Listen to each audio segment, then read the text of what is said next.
Hello, welcome to Castiology, and today I'm following on from my last beery episode thanks to one of my wonderful viewers. So, last time we talked all about the keg and how it works, but it seems there's more to them than I know about. Now, I have had a good few decades in the business of selling beer to people and looking after beer, but there's always something new to learn, and so in this episode, we'll both get to learn something new.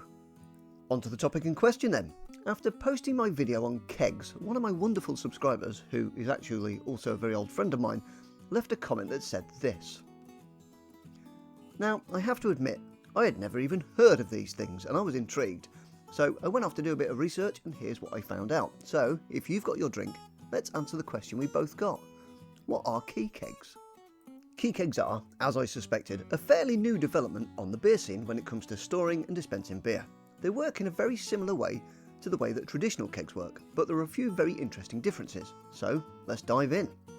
The first big difference between key kegs and regular kegs is that key kegs aren't made out of steel, but they are in fact made entirely of plastic, and in most cases are made from recycled plastic, and the keg itself can be recycled.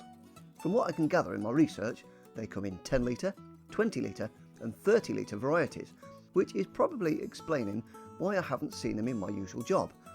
That isn't a lot of beer, and when you're selling a lot of beer like my place does, you don't want to be going into the cellar every half hour to go and change the keg. Key kegs then aren't aimed at my side of the beer selling demographic. They're not trying to replace the traditional keg. After all, traditional kegs are made of metal and that can be recycled. And traditional kegs are designed for places that are going to shift gallons and gallons and gallons of stuff. The key keg then is aimed at smaller producers of beer and wine who can't really afford the cost of traditional kegs. Now, what do I mean by that? Well, steel kegs, when they're empty, need to be sterilised before they can be reused, and of course you need to have the equipment to clean them, fill them up and refill them, and you also need a place to store them, since they do take up quite a bit of space.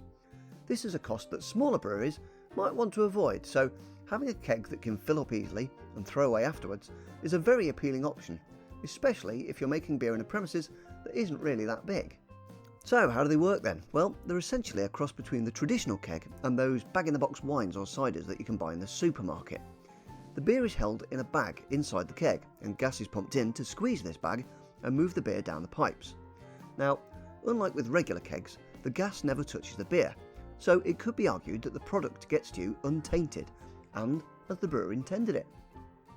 As an added bonus, you don't need to use a specific type of gas, since all it's doing is squeezing a bag. Any old gas will do. Once it's empty, all you've then got to do is release all this gas with the provided tools, and then you can ship it off to get recycled. Easy peasy. It's very easy to see how a smaller craft brewery would want to use these things. They have a lot of advantages over normal kegs. They're lighter, they take up less space, and generally they've got the same sort of shelf life as a normal steel keg. They do have their issues when it comes to dispensing, as they rely on a slightly different method of getting beer to the customer. But this is about the same as regular kegs, and if you know what you're doing, then you can fix all these issues very easily. So, question time. Have you had a beer from a key keg? Like me, have you never even heard of them? I look forward to seeing your answers in the old comment section. A big thanks to Bob for introducing me to this topic. I had genuinely got no idea that these things were a thing. Well, if you want to learn a bit more, then I've left links and stuff in the description. So until next time, go grab a drink and keep asking questions.